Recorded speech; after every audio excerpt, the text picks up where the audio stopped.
Togolaises, Togolais, mes compatriotes et toute la diaspora africaine rassemblée, je suis aujourd'hui très bouleversé.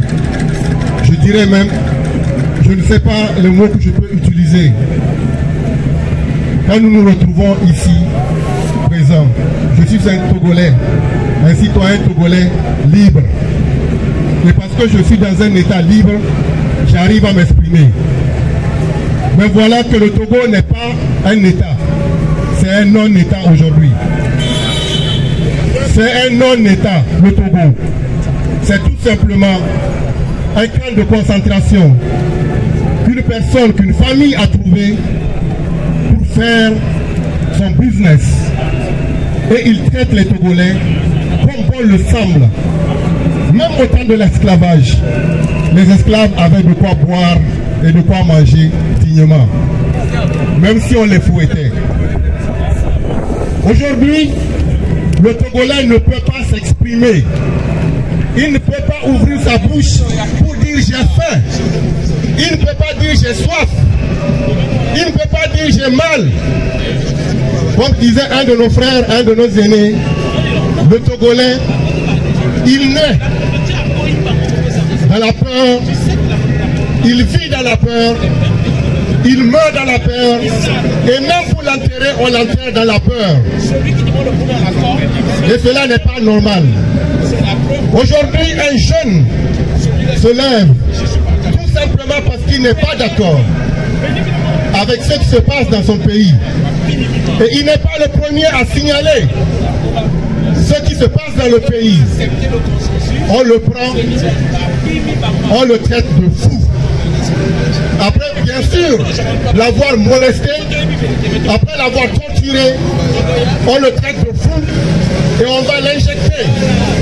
Les médicaments qu'on injecte aux fous, généralement, dans les asiles psychiatriques, pour faire de lui une légume.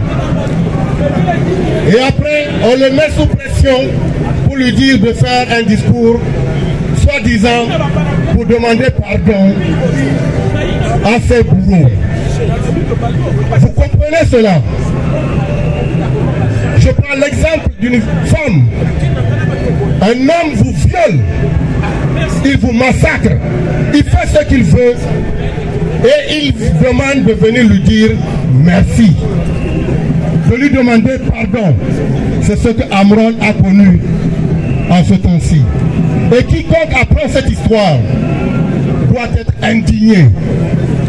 Qu'il soit noir, blanc ou jaune, vert ou rouge, quelle que soit ta couleur, ça indigne. Aujourd'hui, nous sommes là ici pour dire au monde entier,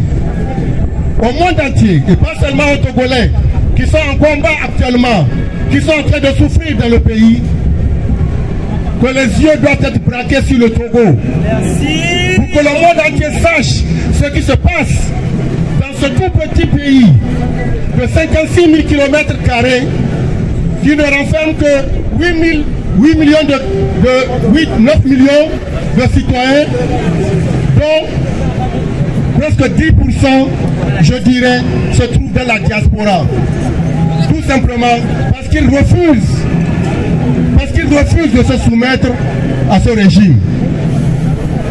Mes chers amis, l'heure n'est plus à baisser les bras. L'heure est au combat. Nos frères qui sont au pays doivent savoir qu'ils doivent continuer le combat. Nous avons vu dans des lives, nous avons vu des vidéos montrant des boutiques qui sont ouvertes alors qu'on dit que le pays doit être mobilisé, paralysé. Il faut que ces boutiques-là se ferment. Qu'on dise à ces gens-là de fermer leurs boutiques. Des gens qui vont bonnement tout simplement comme un jour ordinaire à leur travail. Il faut qu'ils n'aillent plus au boulot. Il faut que les rues soient paralysées, que tout soit bloqué. L'armée ne tirera sur personne. Notre armée a compris. Elle-même demande à la population de se mobiliser. Elle dit à la population d'atteindre le summum, qu'ils atteignent le maximum de mobilisation. Ils prendront leur décision. Ils ne vont tirer sur personne. Et on a même vu des jeunes qui ont été arrêtés.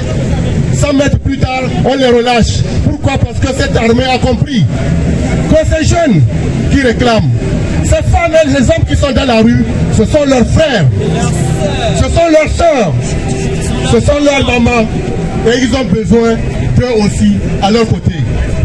Je vous remercie que la mobilisation que nous faisons ici serve sincèrement à aider nos frères qui sont là-bas, qui sont au combat, qui certains n'ont pas dormi depuis hier et qui sont toujours dans la lutte.